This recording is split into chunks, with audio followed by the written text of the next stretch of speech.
Assalamualaikum warahmatullahi wabarakatuh.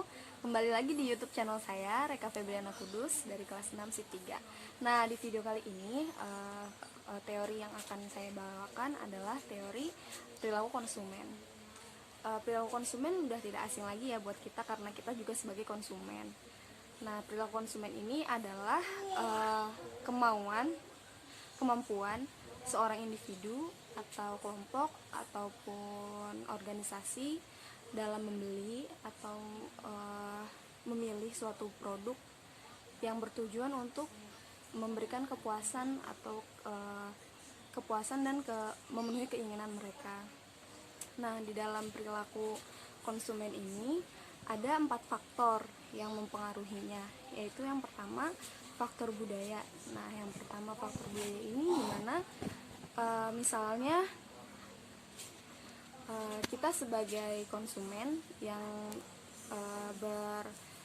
berdiam diri atau berkependudukan di daerah yang relatif muslim.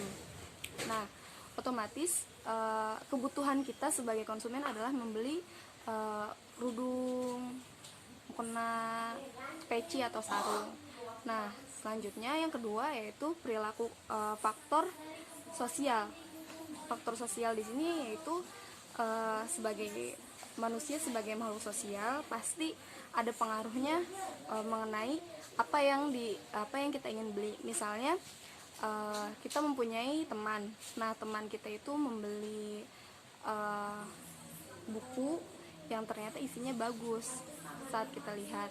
Nah, di saat itu kita juga ada keinginan untuk membelinya. Nah, faktor sosial ini atau kedekatan ini yang mempengaruhi perilaku konsumen. Selanjutnya yaitu faktor pribadi. Nah, faktor pribadi ini misalnya saya membutuhkan cabai untuk memasak. Nah, saya akan membeli cabai untuk memasak karena itu adalah faktor pribadi saya membutuhkan cabai untuk dimasak dan menambah rasa masakan saya. Nah, yang keempat adalah faktor psikologis. Nah, faktor psikologis ini misalnya saya merasa lapar atau haus. Nah, di sini kita akan berpikir, oh iya saya harus membeli makanan dan minuman. Namun di luar faktor utama ini, di 4 faktor utama ini juga ada satu faktor tambahan, yaitu strategi marketing. Nah, di mana strategi marketing ini mempengaruhi konsumen yang sebenarnya tidak ingin membeli produk, tapi dengan kepintaran dan kelihayan dari si marketing ini atau sales ini menawarkan produk, memperkenalkan produk kepada konsumen, maka konsumen yang tidak berniat untuk membeli barang, tapi justru malah membeli barang. Nah, itu adalah faktor tambahan.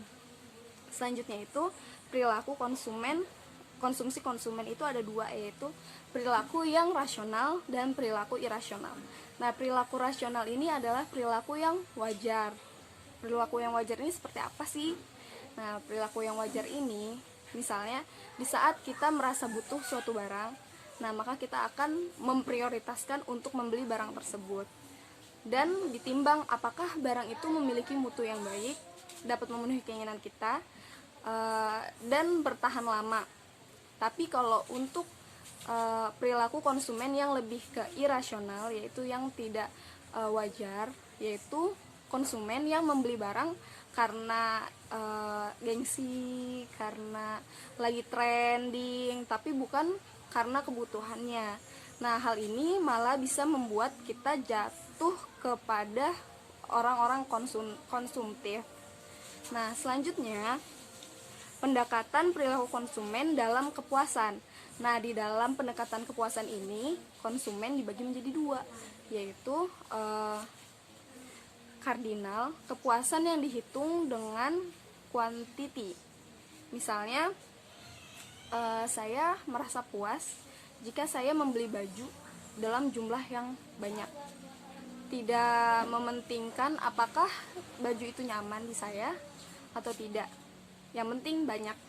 Nah, yang kedua yaitu adalah ordinal. Ordinal ini adalah menilai kepuasan itu berdasarkan yang dia merasa puas bukan karena kuantitas. Tapi misalnya saya membeli baju karena baju itu harganya sesuai, bahannya nyaman, enak dipakai, pantas dipakai oleh saya. Nah, itu adalah mendapatkan kepuasan tersendiri di dalam diri sendiri. Nah, oleh karena itu, perilaku konsumen itu adalah cerminan dari kita sendiri yang biasa kita lakukan. Sekian dari saya, kurang lebihnya mohon maaf. Wassalamualaikum warahmatullahi wabarakatuh. Jangan lupa di subscribe ya dan di komen. Terima kasih.